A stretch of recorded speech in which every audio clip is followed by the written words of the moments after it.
Today you are going to learn about different types of fraction, and we begin with like fractions. Like fractions are those fractions which have the same denominator. We have a few examples with us: 5 by 8, 7 by 8, 3 by 8 and 1 by 8. They are all like fractions. I have represented these fractions with the help of 1/8 fraction pieces like this. This represents 5 by 8, this represents 7 by 8, this is 3 by 8, this is 1 by 8. So all the fractions which have the same denominator are called like fractions. Now we move to unlike fractions. Unlike fractions are those fractions which have different denominators. For example, 5 by 6. Now here I have used 1 by 6 of a fraction pieces here. So 5 by 6, 1 by 2, 2 by 3, 3 by 4. What do you observe? All these fractions, they have different denominators. Fine, and that is why we call them unlike fractions. The next type of fraction we are going to learn about is proper fraction. A fraction in which the numerator is less than the denominator is called a proper fraction. Look at the examples. Here, if you observe in each of these cases, the numerator, it is less than the denominator. 4 is less than 6, 2 is less than 3, 7 is less than 8. So all these are examples of a proper fraction. Now one really very important thing. The value of all the proper fractions will always be less than 1 whole. Children, if you are able to recollect properly, the definition of fraction was conveyed to you as a part of a whole. That means a fraction is smaller than 1 whole. So if you observe these figures, now this was 1 whole circle and it was divided into 6 equal parts. Out of those 6 equal parts, I have taken 4. So this figure is representing 4 by 6, and you are clearly able to see that these parts, they are less than 1 whole. Same is the case here. 2 by 3, it is less than 1 whole circle. 7 by 8, again it is less than 1 whole circle. And that is why we say that the value of a proper fraction, that means according to the definition, is always less than 1. The next fraction is improper fraction. A fraction in which the numerator is either equal to the denominator or it is greater than the denominator.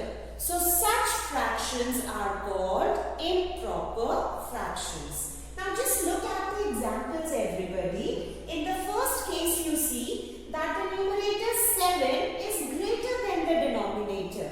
In the second case, the numerator 2 is equal to the denominator. Here the numerator 11 is greater than the denominator 8.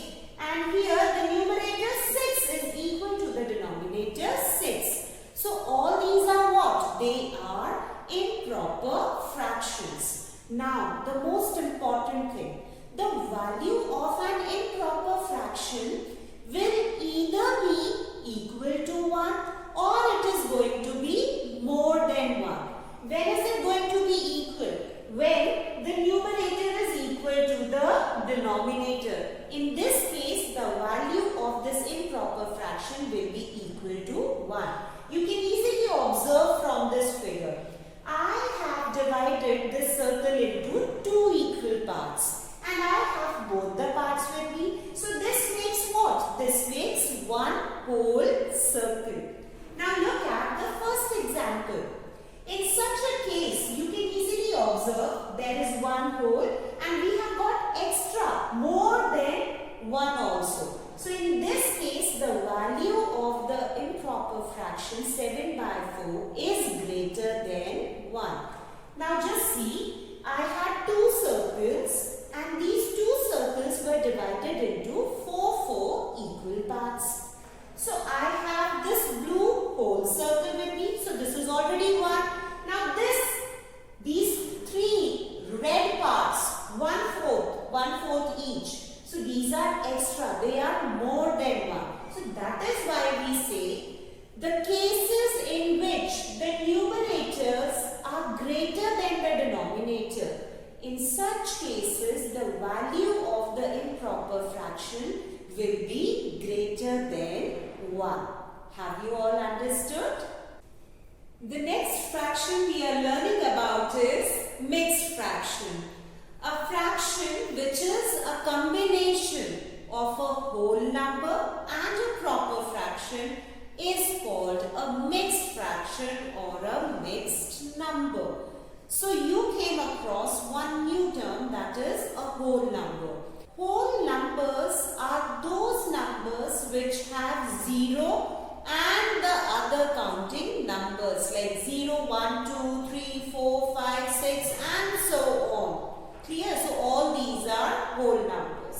So it is a combination of a whole number and a proper fraction. Just observe the given examples here. It is 1 and 3/4. So 1 here is what? 1 is a whole number and 3/4 is what? It is a proper fraction. A fraction in which the numerator is smaller than the denominator. Now look at the next example. Here 5 is a whole number and the fraction 7/11 is a proper fraction. How do we read these proper fractions? They are read as, we read the normal whole numbers and then you also know how to read the proper fractions. So 1 and 3/4, 5 and 7/11. Clear everybody?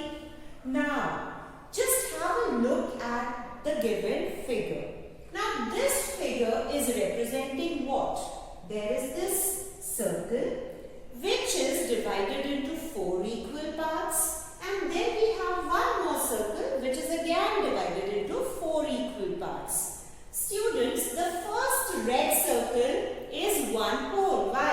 Because it was divided into 4 equal parts and we have all the parts with us, all 4 parts with us. So for this one whole circle I write 1 whole and here the 3 parts out of 4 are represented as 3 by 4. So this is how we write the fraction in form of mixed fractions. Have you understood? Now this same fraction can be expressed in the form of an improper fractions. As I told you that these two circles were divided into 4 equal parts. And here how many 1/4 do we have? We have 7 1/4. How many have we taken? So that number is to be written at numerator's place. We have taken 7. So I am writing 7 here. And the total number of equal parts a whole is divided into is written at denominator's place. So it is 7 by 4. So I am trying to tell you the relation between an improper fraction and a mixed fraction. That both these fractions can be expressed in form of each other. Like here we did, this mixed fraction was expressed in the form of an improper fraction. Is it clear to everybody? Now we learn about unit fraction. A proper fraction with numerator as 1 is called a unit fraction. So first of all, the given fraction needs to be a proper fraction and secondly, its numerator should be equal to 1. So look at these examples. It's 1 by 7, 1 by 2, 1 by 13, 1 by 10. So all these are proper fractions. Why? Because the numerator is smaller than the denominator. And if you observe that each of these fractions have their numerator as 1. And unit fractions. You all know that unit means 1. So students, I feel it's enough for you today. Bye-bye.